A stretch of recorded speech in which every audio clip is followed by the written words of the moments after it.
मेरा नाम रिया है।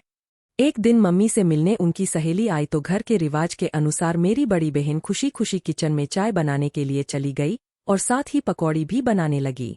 इतनी देर में मेरी दूसरी बहन नाश्ता तैयार करने लगी। एक ट्रे में सारे बर्तन, नमकीन, बिस्किट वगैरह सेट कर चुकी थी। अगले 15 मिनट बाद खुशी दीदी सजी चाय ट्रे लेकर मम्मी के रूम की तरफ जाने लगीं। तभी रास्ते में उनका पैर अटक गया और वे और ट्रे दोनों गिर गए। अचानक शोर सुनकर जब मम्मी बाहर निकलीं तो दीदी को देखकर उनके चेहरे के भाव बदल गए। दीदी डरीसमी मम्मी को देखने लगीं।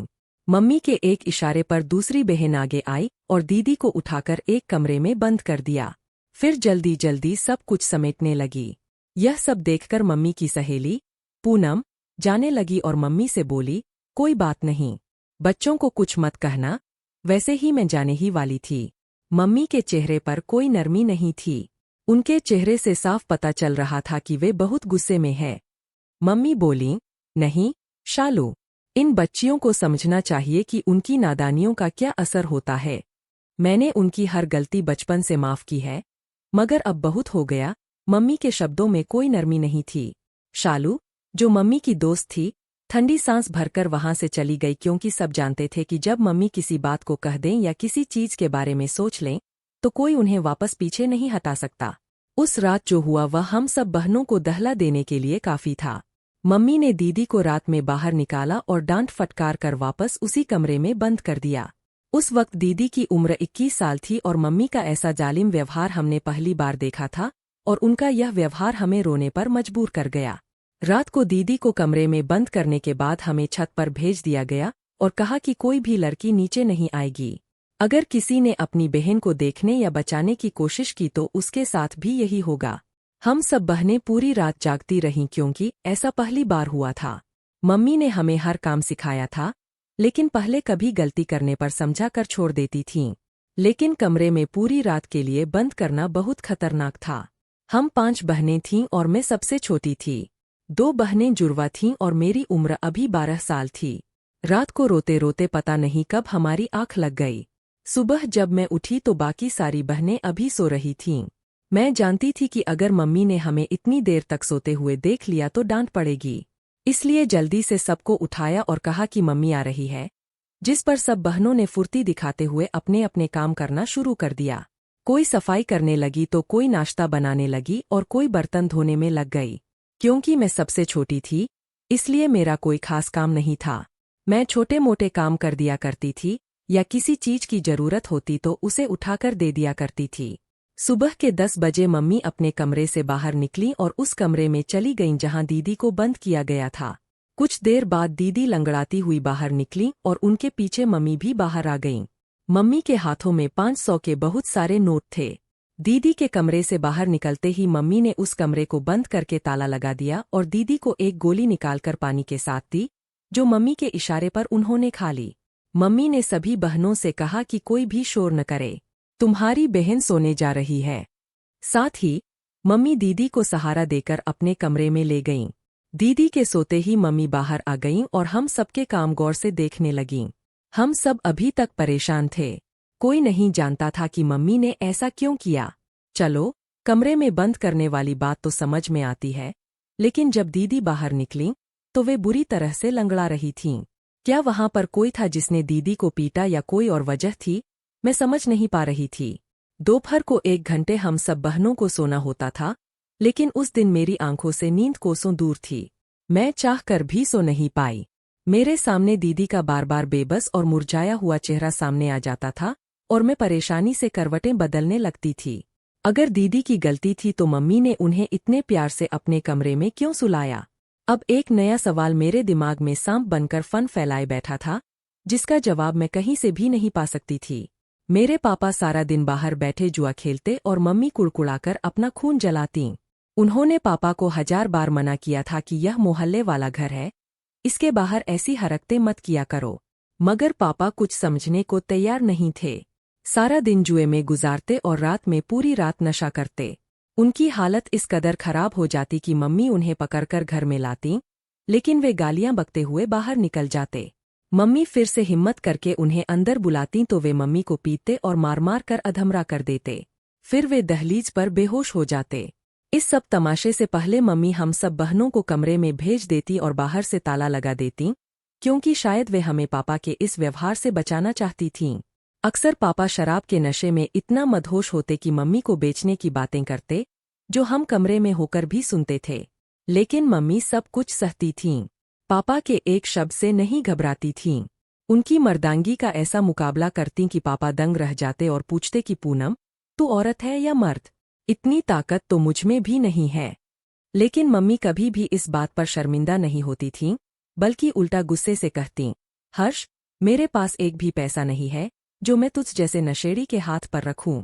मैंने जैसे तैसे करके यह घर बनाया और मैं तुझे इस घर में रख रही हूं, तो मेरा एहसान मान, यही बहुत है। अगर तूने कोई तोड़फोड़ की तो तुझे यहाँ से बाहर निकाल दूंगी। हमारा घर कोई कोठी नहीं था, बस इसमें मार्बल का काम हुआ था और एक अच्छा सा ड्राइंग रूम था। मम्मी के लिए यही कोठी के बराबर था। मम्मी की बातें सुनकर पापा फिर मिन्नतें करने लगते, कहते कि पूनम, थोड़े से पैसे दे दे। तू चाहती है कि तेरा पति जुआ खेलने बैठे और उसकी जेब से एक पैसा भी निकले। लेकिन मम्मी की ना कभी नहीं बदलती थी। फिर रात के नशे में जब पापा मम्मी को पीटते, तब मम्मी अलमारी में पड़े सारे पैसे पापा को दे देतीं। लेकिन अगले दिन मम्मी के पास फिर से ढेर सारे पैसे होते थे। हम सब बहनें हैरान होती थीं कि पापा भी नहीं कमाते और मम्मी भी कोई काम नहीं करती, फिर इतने पैसे कहाँ से आते हैं? मगर यह बात मम्मी से पूछने की हिम्मत किसी में भी नहीं थी। हम सब मम्मी से बहुत डरते थे और यह डर दुगना हो जाता जब पापा हमारे सामने आ जाते। एक तो वे हर वक्त नशे में रहते और दूसरा, मम्मी बहुत ज्यादा बुरा मानती कि तुम्हारे पापा के सामने तुम में से कोई भी ना आए।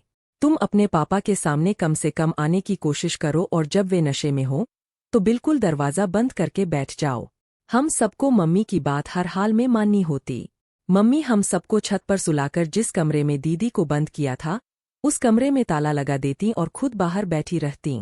हमने एक दो बार दीदी से पूछने की कोशिश की थी कि तुम्हारी टांग को क्या हुआ था, तुम क्यों लंगड़ा रही थीं, जिस पर वे चुपचाप सिर झुका लेती और कुछ नहीं बोलतीं। दीदी की खामोशी पर सारी बहनों ने उनसे पूछना ही बंद कर दिया। लेकिन मेरे मन में बहुत सारी बातें चल रही थीं। मैंने लगभग 3 दिन दीदी से सवाल पूछे, लेकिन उन्होंने कुछ भी नहीं बताया। आखिर एक दिन जब मैंने उन्हें बहुत तंग किया, तो उन्होंने मेरे मुंह पर एक थप्पड़ मार दिया और चिल्लाकर बोलीं, तुम अभी छोटी हो, अच्छे से काम किया करो, किसी काम में कोई गलती मत करना, वरना मेरी जैसी सजा तुम्हें भी मिलेगी। और अब भगवान की कसम है, तुम मुझसे मत पूछना कि क्या हुआ था। उनकी इस बात के बाद मैं अपना सवाल भूल गई और बहुत गुस्सा हो गई। दीदी से गुस्से में ही कमरे से बाहर आ गई। मुझे इतना गुस्सा आ रहा था और रोना भी आ रहा था। बार बार दिल में यही बात आती कि क्या हुआ था। मैंने तो बस यही पूछा था कि तुम लंगड़ाकर क्यों चल रही थीं? ऐसी क्या सजा दी मम्मी ने? लेकिन दीदी ने कितना जोर से थप्पड़ मारा। अब तो मैं उनसे बात नहीं करूंगी। इसी तरह रोते रोते मैं सो गई। मुझे लगा था कि मेरे बात न करने से मेरी बहन को फर्क पड़ेगा, मगर उसे तो किसी चीज से भी फर्क नहीं पड़ता था, सिवाय मम्मी के। मम्मी के एक इशारे पर वह खड़ी हो जाती, मम्मी के एक इशारे पर वह बैठ जाती। अब मम्मी रोज ही उसके कामों में कमियां निकालतीं। अगर कहीं मिट्टी का एक जरा भी दिखाई पड़ जाता, तो मम्मी दीदी को उस कमरे में भेज देती और अगले दिन बेचारी लंगड़ाती हुई चलकर बाहर निकलती। मुझे यह देखकर दीदी के लिए तरस भी आता था और मम्मी के लिए नफरत बढ़ जाती थी। अगर सजा ही देनी थी तो फिर सुबह को आराम की गोली क्यों खिलाती थीं? बेचारी दीदी को मेरा गुस्सा भी 6-7 दिन में खत्म हो चुका था, क्योंकि मुझसे बहन की तकलीफ देखी नहीं जाती थी। एक दिन जब मेरी दूसरी बहन तनु से सब्जी जल गई, तो मम्मी बहुत गुस्सा हुई और रात के समय मेरी उस बहन को भी उस कमरे में बंद करके ताला लगा दिया। खुद हम सब बहनों को छत पर भेजकर बाहर कुर्सी पर बैठ गईं। हम सब बहनों को अब आदत हो चुकी थी, तो हम सब बहनें सो गईं। मगर रात को जब मेरी आँख खुली तो देखा, खुशी दीदी घुटनों में सिर दिए बैठी थी। मुझे लगा शायद उनकी टांग में दर्द हो रहा है, तभी वह ऐसे बैठी है। जल्दी से दीदी के पास गई और उनका सिर उठाया, तो वह बहुत बुरी तरीके से रो रही थीं। मैं घबरा गई कि हे भगवान, ज्यादा दर्द हो रहा है। वैसे भी पापा नशा करके पड़े हुए होंगे, तो दीदी को डॉक्टर के पास कौन लेकर जाएगा? दीदी, क्या हुआ है? दर्द हो रहा है, मैं मम्मी को बुलाऊं? दीदी ने मेरी पहली बात का कोई जवाब नहीं दिया, लेकिन जब मैंने मम्मी को बुलाने की बात की, तो वह चौंक गई और जल्दी से अपने आंसू पोंछ लिए। कहने लगीं, नहीं रिया, मम्मी को नहीं बुलाना और मुझे दर्द नहीं हो रहा। मैं किसी और वजह से रो रही हूँ। यह बात सुनकर मेरा शक फिर से जाग गया। कौन सी बात है दीदी? मुझे भी बताओ। मैं धीरे से दीदी के और करीब आ गई क्योंकि मुझे ऐसा लग रहा था कि आज दीदी मुझे सब कुछ बता देंगी। लेकिन ऐसा नहीं हुआ। दीदी ने फिर एक बार मेरी उम्मीदों पर पानी फेर दिया और मुझे कुछ भी नहीं बताया। वह मुझसे सिर्फ इतना बोली, रिया, तुम कोई भी गलती कभी मत करना। इतना अच्छा काम करना कि तुम्हें मम्मी कभी भी कोई भी सजा न दे सके। मैं उनकी बातें ध्यान से सुन रही थी। फिर पूछा, दीदी, तुम क्यों रो रही हो? मैं उनकी बात पर बहुत ज्यादा हैरान थी। तभी दीदी ने दिल से मचलता हुआ सवाल जबान पर ला दिया, कुछ नहीं, बस मुझे तनु की फिक्र है, जिसे मम्मी ने कमरे में बंद कर दिया है। मैं इसीलिए रो रही हूँ। दीदी की बात से मुझे थोड़ी सी सहानुभूति हुई। दुख तो होना चाहिए, लेकिन तुम भी तो देखो, तनु दीदी ने सब्जी कितनी बुरी तरीके से जलाई और नतीजे में हमने आज रात का खाना भी नहीं खाया। मुझे सब्जी जलने का बहुत बुरा लगा था। आज मेरा मनपसंद खाना बन रहा था। मुझे दीदी की बात से सहानुभूति तो हुई, लेकिन दीदी की तरह दुखी नहीं हो पाई। तनु दीदी ने सब्जी कितनी बुरी तरीके से जलाई और नतीजे में हमने आज रात का खाना भी नहीं खाया। मेरी बात पर दीदी की रोती हुई आंखें एकदम से छोटी हो गईं और फिर अगले ही पल उन्होंने मेरी कमर पर एक जोरदार घूंसा मार दिया। कितनी खुदगर्ज हो तुम, रिया। उधर तुम्हारी बहन को सजा मिल रही है और तुम ऐसी बातें करके मेरा दिल जलाने पर तुली हुई हो। भगवान से दुआ करो कि कभी तुम पर ऐसा वक्त न आए जब तुम्हें पता चलेगा कि असली गम क्या होता है। मेरा सारा गुस्सा झाग की तरह बैठ गया। मैं अपनी दीदी को घूरती हुई वापस अपनी जगह पर आकर लेट गई। मैं यह कहती हुई लेट गई कि करवा लो मुझसे अब अपने छोटे मोटे काम। बड़ी कहीं की। मेरी यही परेशानी थी कि मैं बहुत ज्यादा जज्बाती थी। अगले दिन जब मम्मी ने तनु दीदी को भी कमरे से बाहर निकाला तो उन्हें एक गोली देकर अपने कमरे में सुला दिया और हम सब बहनों को मना कर दिया, इस ओर बिल्कुल भी मत जाना। अगर किसी ने शोर किया तो अच्छा नहीं होगा। मम्मी के शब्द हमें हमेशा ही डरा देते थे। तो मैं भी दुबक कर एक कोने में बैठ गई। मैंने सोच लिया था कि शाम को तनु दीदी से पूछूंगी। वह थोड़ी ना दीदी की तरह है, जो कुछ बताए ही ना। मुझे यकीन है आज सब कुछ पता चल जाएगा। लेकिन मेरी किस्मत, शाम को जब दीदी सोकर बाहर निकली, चुपचाप घर के काम में बिजी हो गईं। मैं जो कामों से दूर भागती थी, जल्दी से अपनी बहन का हाथ बटाने लगी और बातों ही बातों में पूछा, तनु दीदी, क्या हो रहा है? आपकी टांग को ज्यादा दर्द हो रहा है तो मैं दबा दूं? लेकिन दूसरी तरफ बिल्कुल खामोशी थी। मैंने 3-4 बार यही बात पूछी, लेकिन जब वहां से कोई जवाब नहीं आया तो मैं चीस गई और गुस्से से बोली, पता नहीं भगवान बड़ी बहनें बनाता ही क्यों है, जिससे कुछ भी पूछो बस चुप और खामोश ही रहते हैं। खुशी दीदी से पूछा तो वह कुछ नहीं बताती, तुमसे पूछो तो तुम भी चुप हो। मेरी बात सुनकर उन्होंने बहुत दुख से कहा, रिया, अगर हम इसी एक बात का जवाब नहीं दे रहे तो क्या यह अच्छी बात नहीं है? तुम यह सवाल बार बार न करो। इन सब बातों का जवाब न देने की भी एक वजह है और तुम अभी बहुत छोटी हो। फालतू सवाल जवाब करने से अच्छा है तुम अच्छे से काम किया करो और प्रार्थना करो कि कभी तुमसे कोई गलती ना हो। इतना कहकर तनु दीदी की आंखों में आंसू आ गए और मैं भी डरकर वहां से चली आई। यह क्या हर कोई प्रार्थना ही करवा रहा था कि मुझसे कोई गलती ना हो? क्या पता मम्मी कैसी भयानक सजा देती हो। इसलिए बेहतर है कि मुझे सच में कोई गलती नहीं करनी चाहिए। मैं रात को लेटे हुए यह सब सोच रही थी और इन बातों ने मुझे डरा कर रख दिया। अगली सुबह उठी तो हमारे घर में मजदूर काम कर रहे थे। हम सब बहनें बहुत हैरान हुईं। अभी 3 महीने पहले ही तो मम्मी ने यह घर गिराकर दोबारा बनवाया था, फिर अब क्यों मजदूर बुलवाए गए हैं? मैंने मम्मी से पूछा तो उन्होंने मुझे गुस्से वाली निगाहों से देखा और सख्त लहजे में बोली, अंदर जाओ। मैं मम्मी से सहम कर कमरे में चली गई। हमारे घर में अगर कोई अनजान मर जाता तो हमारी मम्मी ने सख्ती से मना कर रखा था कि उसके सामने किसी को भी नहीं आना है, सब लड़कियां अंदर रहेंगी। लेकिन मैं खुद को सबसे छोटी समझकर इस बात का फायदा भी उठा लेती थी। बाकी सबके मुकाबले मम्मी मुझसे जरा नरमी से बात करती थीं, लेकिन इतनी भी नहीं कि मैं सर पर ही चढ़ जाऊं। हम पूरा दिन कमरे में रहते और खाना भी कमरे में ही खाया करते। मम्मी ने खाना होटल से मंगवाया और हमें कमरे में ही दे दिया। मैं अंदर एक ही कमरे में बैठ बैठ कर थक चुकी थी। हम सब इस बात से अनजान थे कि मम्मी आखिर क्यों वह बनवा रही है, ऐसा क्या खास है। लेकिन यह राज भी रात को खुला। वह भी पूरा नहीं, बस आधा अधूरा। रात को मजदूरों के जाने के बाद जब हम बाहर आए तो एक कमरे में शरीफ बंधे हुए थे। जिस कमरे में मम्मी ने बहनों को बंद कर दिया था वह अजीब सा लग रहा था और उसे काफी बड़ा भी कर दिया गया था, क्योंकि उसे पिछली गली तक लंबा किया गया था। मैंने एक बार फिर हिम्मत की, क्योंकि मुझे यह बात समझ नहीं आ रही थी। जब तक मैं सच नहीं जानती मुझे सुकून नहीं मिलना था। मम्मी, अब तो बता दो, क्या बनवा रही हो? इस पर वह बोली, तुझे मैंने मना किया था ना, तू क्यों आई है मजदूरों के सामने? आज के बाद कोई गलती की ना तो टांगे तोड़ दूंगी। तभी मुझे खुशी दीदी और तनु दीदी का लंगड़ाकर चलना याद आया और मैं डर के कारण चुप हो गई। अच्छा, माफ कर दो मम्मी, लेकिन बता तो दो, मैं बेटी नहीं हूं तुम्हारी जो कुछ और काम नहीं आए। मक्खन लगाना बहुत अच्छा है। मैंने भी यही तरकीब लगाई और मासूम बनकर पूछा तो मम्मी कहने लगी, जेल बनवा रही हूं तुम सब के लिए। अब जो कोई गलती करेगा वह यही बंद होगा।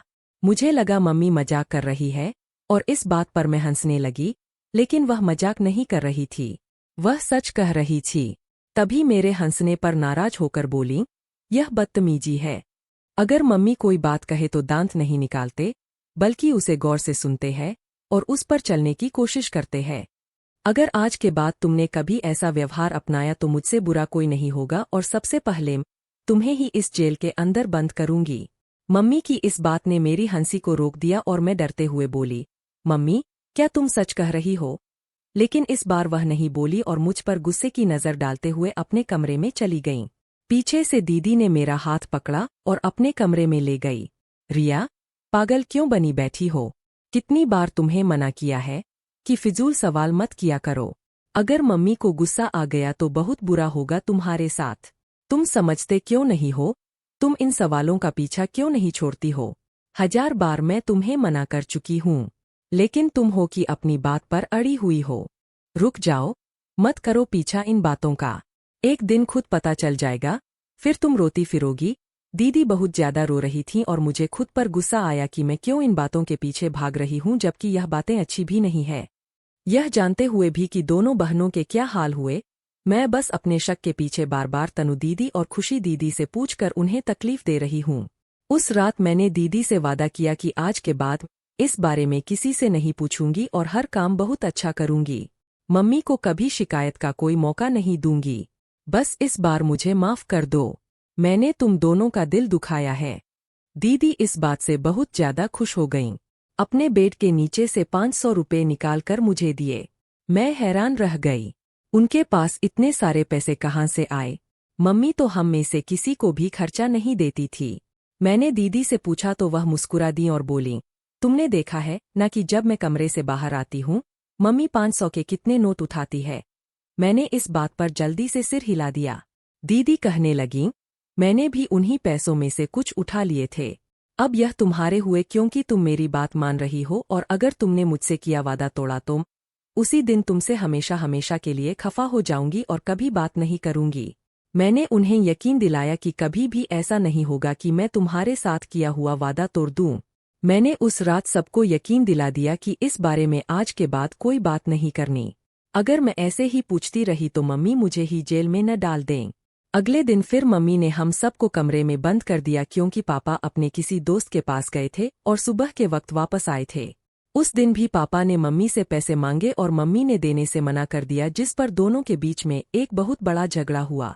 यहाँ तक कि पापा मम्मी को मारने पीटने लगे और मम्मी पापा से अपना बचाव करने की कोशिश करने लगीं, लेकिन पापा ने स्टील का फूलदान उठाया। जैसे ही वह फूलदान मम्मी के सिर पर मारने के लिए लाए, वैसे ही उनका पैर बुरी तरह से फिसल गया। पैर फिसलते ही पापा का सिर जमीन पर लगने से फट गया। मम्मी जल्दी से गली में ही मौजूद डॉक्टर के पास गईं। डॉक्टर ने बताया कि पापा का देहांत हो चुका है। यह सुनकर मम्मी बहुत ज्यादा रोईं और हम सब बहनों को भी कमरे से निकाल दिया। जिस आदमी से मैंने तुम्हें छुपाने की कोशिश की, आज वह इस दुनिया में नहीं रहा। अब कोई जरूरत नहीं तुम लोगों को छुपाने की। बाहर आकर देखो अपने पापा को। मैंने उस दिन मम्मी को पहली बार रोते हुए देखा था, वरना वह तो परेशानी में भी अपने माथे पर एक शिकन नहीं आने देती थीं। हम सब बहनें हमेशा पापा से दूर रहीं, लेकिन मुझे भी बहुत ज्यादा रोना आ रहा था। आखिर जो भी थे, जैसे भी थे, हमारे पापा थे। पापा के देहांत के चौथे दिन ही मम्मी की हालत ठीक हो गई। और घर में जो जेल बनाने का काम अधूरा रह गया था, मजदूर उस काम को पूरा करने के लिए वापस आ गए। देखते ही देखते 5 दिनों के अंदर जेल तैयार हो चुकी थी। मम्मी अब बहुत खुश रहा करती थीं। रोज ही सब बहनों का करा हुआ काम देखतीं और जरा सी भी गलती होती तो उसे जेल में डाल दिया करती थीं। और फिर अगले दिन जेल से निकालकर बहन को गोली खिलाकर सुला देतीं और खुद 500 के नोट उठा लिया करती थीं। इसी तरह 4 साल हो गए और अब सब बहनें मम्मी की यह सजा पा चुकी थीं, सिवाय मेरे, क्योंकि मैं कभी कोई काम नहीं करती थी और ना ही मेरी बहनें मुझे करने देती थीं। अगर मैं किसी काम को हाथ लगाती तो वह रोक देतीं, वह काम छीन कर खुद करने लगतीं। मुझे बहुत अजीब लगता। क्या हमेशा ही यह सब मुझे एक छोटी बच्ची समझती रहेंगी? मैं 18 साल की हो चुकी हूँ। कम से कम अब तो कोई काम करने दें। लेकिन उनका यही जवाब होता, अगर तुमसे कोई गलती हो गई तो मम्मी तुम्हें भी वह सजा देंगी। मेरा दिल बहुत मचलता था कि उनसे पूछूं कि आखिर ऐसी कौन सी सजा है जिसे तुम सब इस कदर डरती हो। मगर दीदी से किया हुआ वादा भी बहुत अच्छी तरह याद था मुझे। मैं उसे भी तोड़ नहीं सकती थी। अब सिर्फ एक ही हल था, मैं काम करूं और मम्मी मुझे सजा के तौर पर जेल में बंद कर सके। बहनों का व्यवहार अजीब ही था। कोई भी मुझे काम को हाथ लगाने नहीं देती थी। मेरा शक भी 7वें आसमान पर पहुंच गया। एक दिन मैंने खाना खाया, जल्दी से शीशे के गिलास में पानी पीकर गिलास को हाथ मारा, जिसके नतीजे में अगले ही पल गिलास टूट गया। मम्मी गुस्से से मेरी तरफ आईं, लेकिन अगले ही पल उनके चेहरे पर अजीब सी मुस्कुराहट थी। उन्होंने मुझे जेल में बंद करने को कहा और कहा, अच्छी तरह खा पी लो, बाद में पूरी रात कुछ भी नहीं मिलेगा। मैंने किचन में जाकर अच्छी तरह खाना खाया। मेरे पीछे मेरी एक बहन चली आई और मेरा दुपट्टा उड़कर खुद उन्होंने घूंघट निकाल लिया। मैं चौंक पड़ी। नहीं, मुझे खुद जाना है। जिस पर वह बोलीं, अच्छा, मुझे जाने दो। तुम ऐसा करो, उधर पर्दे के पीछे छुप जाना तो तुम्हें सब पता चल जाएगा। मम्मी ने जैसे ही बहन को जेल में डाला, वैसे ही मैं भी अंदर घुस गई और पर्दे के पीछे छुप गई। जेल बंद होने के बाद मेरी तो जान निकल गई। वहां की दीवार एक तरफ को खुलने लगी। सामने ही खूबसूरत कमरा था जिसमें जमीन पर कालीन बिछा था और इधर-उधर सोफों पर अलग अलग मर्द बैठे थे। थोड़ी देर बाद ही एक लड़की मेरी बहन को दूसरे पर्दे के पीछे लेकर गई। जब बहन वापस आई तो वह बहुत ज्यादा सुंदर लग रही थी, किसी दुल्हन की तरह। फिर गाना बजने लगा और मेरी बहन उस गाने पर नाचने लगी। वह पूरी रात नाचती रही और मैं रोते हुए अपनी बहन को अपने हिस्से की जिंदगी जीते हुए देखती रही। फिर आखिर जब सुबह हुई तो आदमी एक एक करके वहां से जाने लगे, लेकिन जाने से पहले सब अपने हिसाब के मुताबिक हजारों के नोट रखकर जा रहे थे। मेरी बहन नाच नाच कर इस कदर थक गई थी कि जब मम्मी ने जेल का दरवाजा खोला तो उसे चला ही नहीं जा रहा था। वह लड़खड़ाते हुए बाहर निकली। मैं भी चुपके से उनके पीछे बाहर निकली। मैं बहुत जुनूनी लड़की थी। मेरी सभी बहनों ने यह जुल्म तो बर्दाश्त कर लिया था, लेकिन मेरे लिए आंखों देखा यह सब सहना किसी भी सूरत में मुमकिन नहीं था। मैंने सोच लिया था कि आज रात को मम्मी के किए की सजा उन्हें जरूर दूंगी। आज फिर मैंने गलती की। मम्मी ने मुझे भेजना चाहा, तो बाकी बहनों ने मना कर दिया कि हम चले जाते हैं। लेकिन मैंने जिद की और खुद जेल के अंदर गई। रात को वहां जाने से पहले मैंने एक बहुत बड़ा कदम उठाया। हमारे मोहल्ले में ही एक आदमी ने अपनी बहू को मारा था, तो मीडिया वाले आए थे। जाते वक्त मैंने उनका कार्ड गली में से गिरा पड़ा हुआ उठा लिया था और ना जाने कैसे बचपन से वह कार्ड मेरे पास रखा हुआ रह गया था। पापा के मर जाने के बाद मैंने उनका मोबाइल उठाकर मीडिया वालों का नंबर मिलाया और उन्हें सब कुछ बता दिया। यह भी बताया कि आज रात आपको अपनी आंखों से सच का पता चल जाएगा। वे लोग मेरी बात पर यकीन करके आ गए और जैसे ही मम्मी मुझे जेल में लेकर गई, वे भी पीछे कैमरा लिए चले आए और मम्मी की करतूतों को कैमरे में रिकॉर्ड कर लिया। मम्मी बहुत घबरा गईं। बार बार मुझे उसे से देखते हुए अपने सीने से लगाने लगीं कि मेरी बेटी तो पागल है, वगैरह वगैरह। मीडिया वालों ने पुलिस को भी बता दिया और अगले 4 घंटों में मम्मी जेल के अंदर बैठी थी। मेरी सभी बहनें मुझसे बुरी तरह नाराज थीं कि मम्मी के साथ ऐसा क्यों किया, मगर मैं चुप थी। मैंने कोई जवाब नहीं दिया। मैं बस अपनी बहनों को बचाना चाहती थी। अगले दिन एक महिला कांस्टेबल ने हमें बताया, उस औरत ने जुर्म किया है। तुम लोग उसकी बेटियां नहीं हो, बल्कि उसने अलग अलग जगह से तुम्हें उठाया है, सिर्फ यह कारोबार करने के लिए। इसका पति भी खुद की मौत नहीं मरा, बल्कि इस औरत ने खुद उसे मारा है, क्योंकि वह तुम सबको बेचना चाहता था। जबकि यह औरत उम्र भर की कमाई खाना चाहती थी। यह बात सुनकर हम सब बहनों पर गम का पहाड़ टूट पड़ा। पुलिस ने कहा कि वह हमें हमारे असली माता पिता के पास तक पहुंचा देगी, लेकिन हम सबने मना कर दिया और हम सबने एक साथ रहने का सोचा कि हम बहनें कभी अलग नहीं होंगे, हम हमेशा एक साथ ही रहेंगे। दोस्तों, उम्मीद करती हूँ कि आपको हमारी कहानी पसंद आई होगी। कहानी पसंद आई हो तो वीडियो को लाइक करें, चैनल पसंद आए तो चैनल को सब्सक्राइब करें और हाँ, नोटिफिकेशन बेल को जरूर दबाएं ताकि अगली अपडेट सबसे पहले आपको मिले।